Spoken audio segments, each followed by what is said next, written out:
Sebagai pahlawan Lampung, nama Batin Mangunang tidak setenar Raden Inten II. Padahal jasa Batin Mangunang dalam mempertahankan tanahnya dari pendudukan Belanda sangatlah besar. Nama lengkapnya adalah Raja Kiang Negara, seorang pemuka bulan baca. Ia berputra Raja Dipati dan Raja Dipati berputra Raja Mangkunegara. Dan beliau inilah yang menurunkan Batin Mangunang. Di waktu kecil, Batin Mangunang bernama Sabit dan gelarnya ketika menjadi kepala marga adalah Dalum Urak Belang karena pada lehernya terdapat belang. Ketika Belanda mulai menanamkan kekuasaannya di Teluk Sumangka, sikap marga-marga yang ada di sana bermacam-macam. Ada yang mendukung perjuangan Batin Mangunang, ada yang bersikap masa bodoh, tetapi ada juga yang justru menentang atau membantu Belanda. Yang jelas, ialah adanya kerjasama antara perlawanan Batin Mangunang di Teluk Semangka dengan perlawanan Raden Intan II di Kalinda. Kerjasama itu dilandasi atas beberapa faktor, yaitu selain adanya faktor persamaan agama, juga adanya persamaan pengakuan terhadap legalitas Sultan Banten di daerah mereka. Lebih dari kedua faktor itu, yang lebih mendasar adalah adanya niat untuk mendapat kebebasan di tanah air sendiri. Sebelum timbulnya perjuangan menentang kolonialisme Belanda di Kota Agung yang dilakukan oleh Batin Mangunang dan para pengikutnya, daerah Kota Agung merupakan salah satu daerah singgah para armada POC dalam rangka ekspedisi pertamanya di Lampung. Selain itu, juga daerah Kota Agung merupakan daerah yang sangat potensial dan strategis sehingga Belanda sangat tertarik untuk menguasai daerah tersebut, yaitu menguasai perdagangan dan kehidupan ekonominya.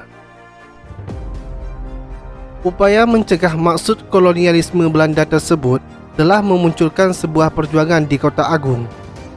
Perjuangan menentang kolonialisme Belanda yang dilakukan oleh Batin Mangunang beserta para pengikutnya di Kota Agung didasari oleh beberapa hal, antara lain adalah: yang pertama, rakyat Kota Agung ingin hidup merdeka dan tidak mahu menjadi jajahan bangsa Belanda. Kedua, rakyat Kota Agung sangat memegang teguh agama Islam. Tiga, solidaritas yang tinggi dari orang-orang Kota Agung terhadap saudaranya di Kalianda maupun daerah-daerah lainnya di Lampung yang berusaha untuk mengusir kolonialisme Belanda. Dan yang keempat, adanya tindakan kesewenang-wenangan yang dilakukan oleh para parti, yaitu pengganti asisten residen Krusmen yang melakukan penangkapan terhadap penduduk Kota Agung. Usaha untuk menunjang keberhasilan dalam melakukan perlawanan Batin Mangunang tidak hanya mengandalkan pada senjata dan para prajuritnya saja, tetapi juga berusaha mengadakan kerjasama ke berbagai pihak. Pihak-pihak yang diajak bekerjasama melawan kolonialisme Belanda antara lain Raden Intan I dan Raden Intan II di Kalianda, dan orang-orang Inggris di Bengkulu, orang-orang di Kota Agung dan kepala-kepala adat yang bersimpati pada perjuangannya, serta orang-orang Bugis yang bermukim di sekitaran Kota Agung.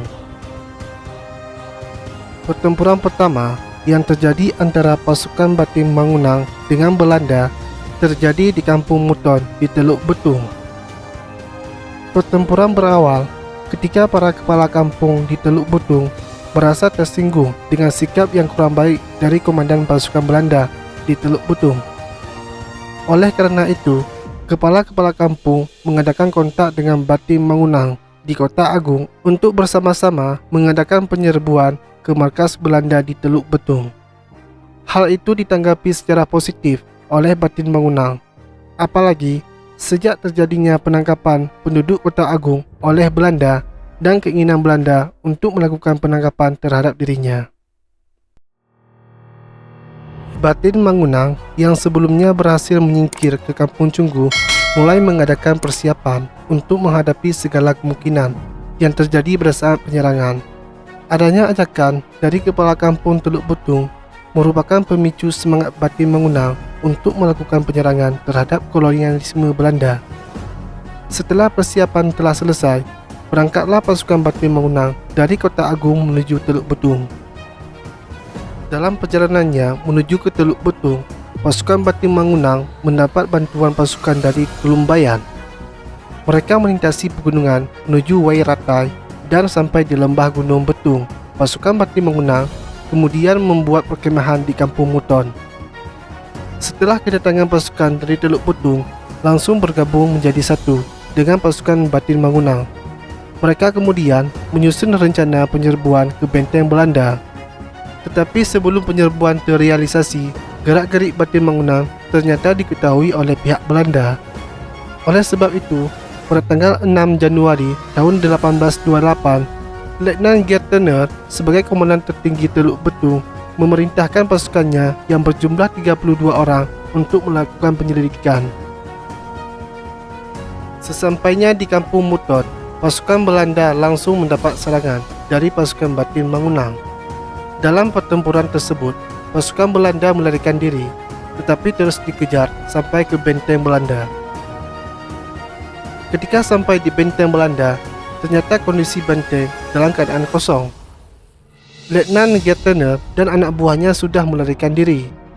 Dalam pertempuran yang terjadi secara singkat, ternyata pasukan Batin Mangunang telah menewaskan seorang tentara Belanda dan melukai 2 tentara lainnya. Setelah terjadinya pertempuran di Teluk Betung, daerah tersebut menjadi kekuasaan prajurit-prajurit Batin Mangunang. Jatuhnya Teluk Betung ke tangan pejuang Lampung membuat gelisah pihak Belanda di Batavia. Oleh kerana itu, pemerintah Belanda mengeluarkan resolusi nomor 2 tanggal 4 Januari tahun 1828. Isi dari resolusi tersebut berisi perintah kepada Perancis untuk berangkat ke Teluk Betung demi memulihkan kembali kedudukan Belanda yang terancam di Lampung. Pada saat pendaratan dilakukan, Letnan 2 iaitu Kobol jatuh sakit sehingga ia ditinggal dengan sebagian pasukan di dalam kapal. Kapten Hoffman sendiri bersama pasukannya kemudian memasuki Kampung Benawang di Negara Ratu. Akan tetapi tidak ada perlawanan dari rakyat daerah tersebut karena kampungnya telah dikosongkan. Anggapan Belanda setelah penyerbuan di lereng Gunung Tanggamus telah selesai ternyata salah. Setelah Batin Mangunang wafat karena sakit dan umur yang sudah lanjut, anaknya Dalim Mangkunegara meneruskan perjuangan ayahnya.